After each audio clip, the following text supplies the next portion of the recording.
Hello and welcome back again on this YouTube channel. I know it's been a while and I know I've been not being very consistent maybe, but here I am again. I actually finished kind of my office now. I have now kind of a decent background. I have the Ferrari up there. I have like the books, something. It looks better in real life. Then I also changed something there, but you don't care. You just care about the content. So, what happened? I mean, I had exams and I already did a video explanation why I'm back. But actually, today was a very good day. I'm gonna show you today on this trade recap. I just want to take this first 2 minutes to explain a little bit how it's gonna go. I already explained in the other video, but I'm gonna be short here. So now I'm gonna do a trade recap per day. Actually, tomorrow will be the last trade recap. Then I have to stop for 1 week and a half. I have to do a job for a tournament, for a tennis tournament. I really like it, so I will do that. But yeah, but today I'll bring you the trade recap. Tomorrow also, and then all the days that I can that I trade, I'm gonna show. And also I'm gonna restart the basic concepts. I don't think today maybe I can, but like in the next few days I'm gonna try to be consistent, maybe 2 or 3 times per week. And then yeah, I'll keep post on Instagram. I'm gonna better also be better on the Discord, create it better, put the social everything there. But yeah, I mean, I'm just gonna have fun at the end. That's what it matters. Just to like what you do, and just maybe if you want to help others to do it also, then be it. If not, it's the same thing. It's okay. I just want to make maybe an impact on other people and help them and be very transparent. So yeah, let's jump into the chart. And yeah, I mean, I hope you enjoyed this video. Okay, we are now on the charts. And as you can see here, I'm on MNQ.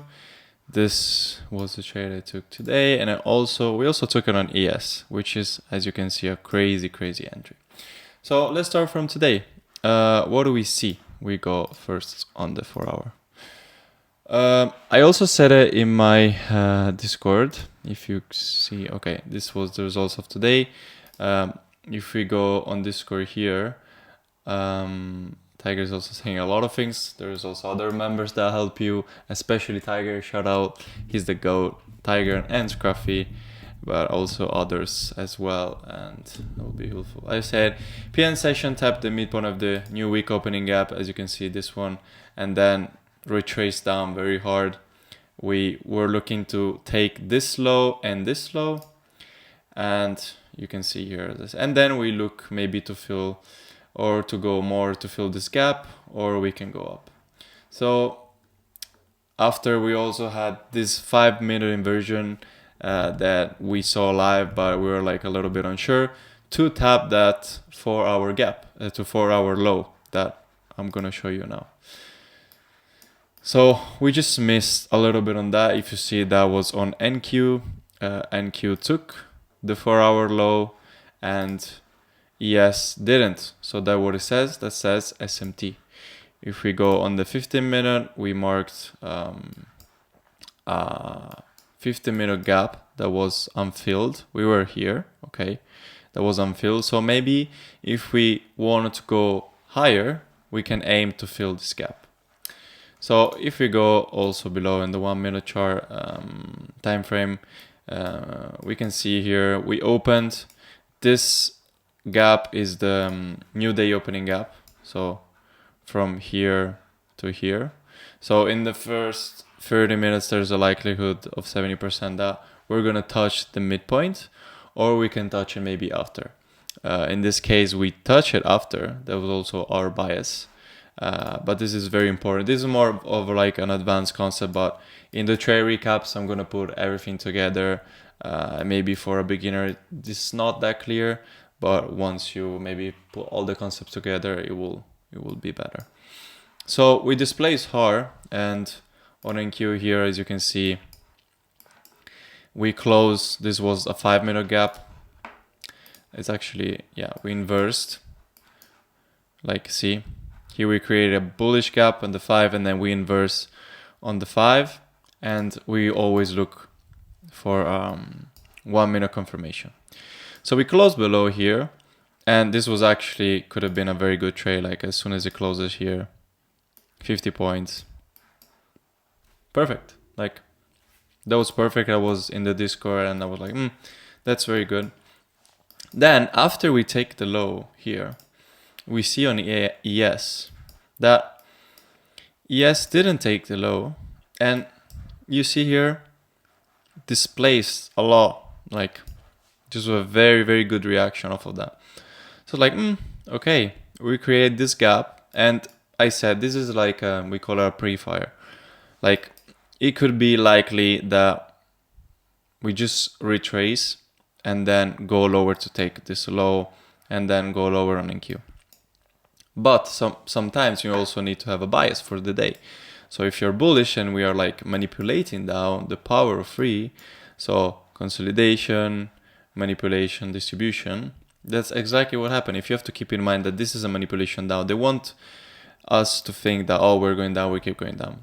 Many days it happens and you have to adjust to that, but this day you see it and you take, okay, I'm gonna take one entry. Actually, TJR, maybe you know, actually took kind of the same entry, so I'm very happy.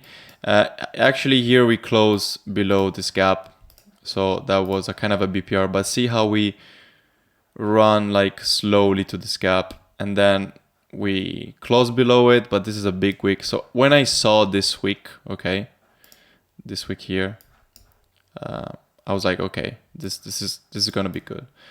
And we had this huge candle, and yeah, I just enter one micro. I didn't enter that much because it was a risky.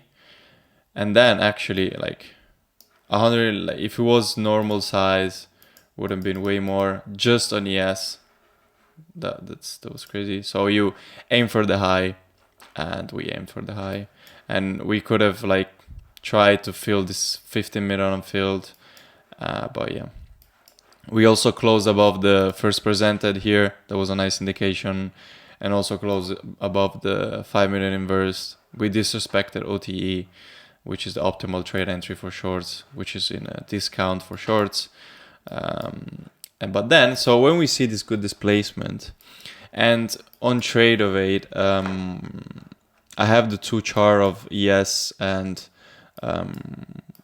NQ together, and you can see the pattern of the candle. Like you can see if they print red or green candles, you can see like it takes a lot of experience, I think, but you can see how the candle behaves in the two different indices. And we saw that NQ was actually quite stronger than ES. So we had this huge GAN rally. We created this gap. We tapped it. We inversed all the first minute gaps, but I wanted to be more sure. I wanted to see that, oh, maybe I don't have all of this before. So I don't know if we're just coming, if you take the Fibonacci from high to low, if we're just going to 0.5 or 0.62 and then come back down. So I was like, okay, I didn't take a full risk, like full size one, but like almost. I need to close above this 5 minute and the first presented gap. So the first presented gap is the first gap after 9:30, which is this one at 9:31. If it creates a fair value gap at 9:30, you don't consider it. So from 9:31 onwards.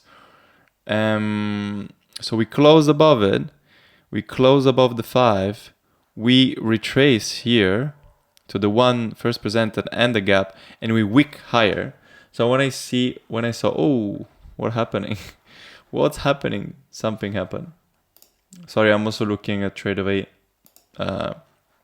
If you see, I'm seeing now on the right this huge move here, these candles. So yeah, when you see the strong move after taking a low, a 4-hour low, and you see very displaced, and you also see Dow is running higher, just bullish candles.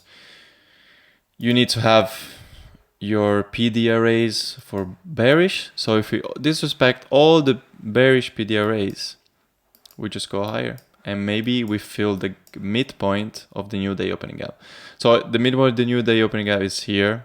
I could have taken partials at this high and then leave a runner here. If it wouldn't been like a normal, I would have done like something like this. Of course, this is too high up now.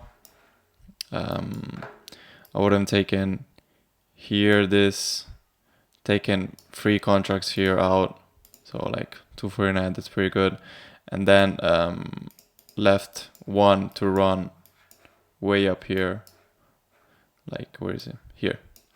Okay, that actually would have worked out pretty well, but I mean, it's okay. We did what we did. We still learn what we can do better. And then, yeah, it was perfect. I always take my TP a little below the high. Sometimes, not always, almost never, we create equal highs or equal lows, and then we just drop, or it doesn't fill you. That just takes the high perfectly.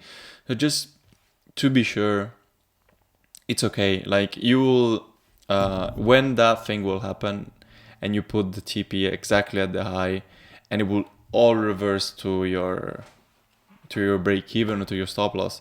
And you also, if you trade with prop firms and you're in trailing drawdown, that's almost worse than a loss.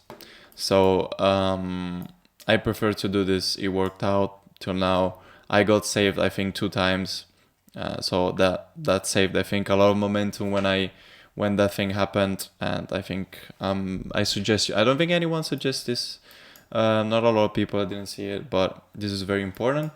And then after it just ran up again, took the midpoint, and now we're having this huge move up. I don't know. Trump tweeted we took London high, and now here we have Asia high. So I mean, of course, there's a lot more than just this. I just said the most important things. You also need to look at the candles, how they form. It's a lot of experience. I'm seeing these things after like a year and a half, almost 2. The first year is always kind of, you just learn stupid stuff. You just learn what doesn't work, and then the years after you can focus on what works. And you have to focus on psychology and experience. You have to put a lot of time. You have to do at the start with fake money, then maybe apply to prop firms, and then take first payouts, and then I'm not at the level yet to do live capital, but I mean, we will see, but it will be fun. So that's too much yapping for today. I hope you enjoy it. I think I'm bringing quality for maybe a channel that it's small. We have the Discord, as I already showed, and I think it's very, very interesting. We are super transparent. We are friends, and it's just a lot of fun. Like finally, like I'm realizing that after all this time, after all the bad moments, we are doing well. Not like also on the money side, like we take payouts, but also like on the personal side, like I'm more like chill. I don't know. I'm good with myself. I know what I'm doing. I know my probabilities. I know what's gonna happen. I am more in control. And if losses do happen, if things do happen, you know how to react from it. You know what to do. And yeah, of course, I will try to maybe do a better job in keeping the Discord and providing stuff that is actually useful to everyone. So I don't know, I try to put a different bot, maybe to edit the channels. Maybe some big channels don't even have this message here. I don't know, this is kind of ugly, but this have to put the socials, giveaways maybe in the future. But yeah, this is just the start. This is just the start. So I'm very happy. I'm happy that I actually did this thing. But also I'm kind of scared because I have 1 year left for university, and then it's pretty unknown. But this is a thing that you don't care. But this year will be fun. This year will be fun and also on the grind. I don't like the word on the grind because then I don't know. I have a very particular belief. It's not like always the grind, but you also have to live. I'm not a party guy. I'm not gonna go out that much, but you have to. If you do the thing you like and you work a lot, that's not like doesn't feel like work. Like you like it, you just love it. And yeah, I suggest that's my biggest suggestion. If you have to try a lot of things before doing this. I tried so many things, failed, had a little bit of success, failed. And then you will find something. You will find people. That's also important. People to help you, to guide you. And yeah, I think that's a bigger argument than today's trade recap. It's 13 minutes. I think it's enough yapping. I hope you enjoyed the technical part and the personal part. I will be less maybe personal from in the trade recaps going on because this is the first video back with the new background. I'm all excited. But yeah, I hope you'll have a beautiful morning, afternoon, evening, night, and I'll see you on the next one. Peace.